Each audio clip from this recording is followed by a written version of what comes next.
companies are still struggling to scale those new technologies. We see it may work for a certain factory, it may work for a certain business unit, but when you then want to adopt the technology into other areas, companies are still struggling with that. So very kind of promising pilots get stuck. Also, there are trends that we are seeing, like talking about reshoring or nearshoring, these kind of things, which can, in principle, can open new opportunities for new technologies to streamline your operations.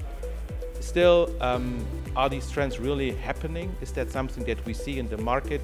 We're having big ambitions, big hopes to follow these trends, putting new technology in.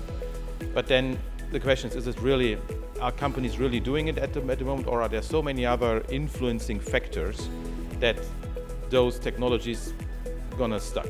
Other technologies that we see, I just want to give an example on private 5G. It's an important technology that we see, especially in the manufacturing market, because the standard was made with manufacturing in the back. So there we see companies starting to use it, but there is still, for most of them, is what is the compelling reason to really embrace on private 5G? So a lot of companies saying, yeah, we use it to have areas covered where Wi-Fi can't help us. It's not at the pace where we had hoped for.